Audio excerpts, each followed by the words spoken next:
والسماء والطارق، قسم ہے آسمان کی اور پیچھے آنے والے جو ستارے ہیں ان کی قسم ہے۔ پھر کہا کہ وما ادراک ما الطارق، آپ کو کس چیز نے معلوم کرایا کہ طارق کیا ہے؟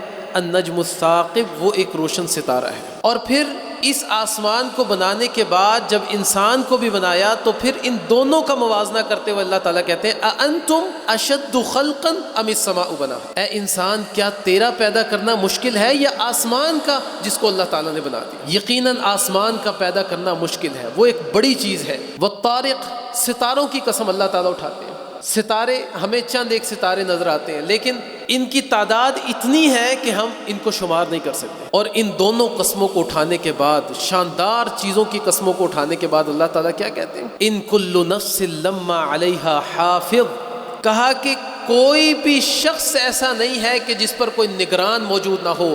ہم ہر بندے کی نگہبانی کرتے ہیں اور نگرانی کرتے ہیں۔ ہر شخص اللہ کی نگرانی میں ہے اور یہ نگرانی ہر طرح سے، اس کو اللہ بھی دیکھ رہا ہے، فرشتوں کی ڈیوٹی بھی ہے، اس کے نامہ اعمال لکھے بھی جاتے ہیں، اس کی حرکات نوٹ بھی ہوتی ہیں۔ یہ ساری کی ساری نگہبانی اللہ تعالیٰ کی طرف سے، اور یہ بات کرنے سے پہلے اللہ قسمیں اٹھا۔ کسی بھی ایسی بلڈنگ میں ہم جائیں جہاں پر کیمرے لگے ہوں، ہم محتاط ہو جاتے ہیں۔ ہم اگر کسی سرکاری ادارے میں جائیں، پولیس اسٹیشن میں جائیں، ہمیں یہ کہا جائے کہ آپ کی ایک ایک حرکت کو ہم دیکھ رہے ہیں، ہم چوکنے ہو جاتے ہیں، ہم کوئی ایسی حرکت نہیں کرتے، حتیٰ کہ ہم مشکوک نظروں سے دائیں بائیں دیکھتے بھی نہیں ہیں کہ کہیں ہم پر کوئی شک نہ ہو جائے۔ ہم کسی سٹور میں جائیں اور وہاں پر لکھا ہو کہ کیمرے کی آنکھ آپ کو دیکھ رہی ہے، ہم بڑے محتاط ہو جاتے ہیں۔ حالانکہ یہ کیمرہ ہمیں پکڑ نہیں سکتا، پکڑے گا وہ جو پیچھے بیٹھا ہے، جو چلا رہا ہے اس کو، اس کا اپنا کوئی اختیار نہیں، اس کی اپنی کوئی عزت، کوئی وقار نہیں۔ لیکن اللہ ہمیں یہ کہتا ہے کہ میں تمہاری نگرانی کر رہا ہوں، میں تمہیں دیکھ رہا ہوں۔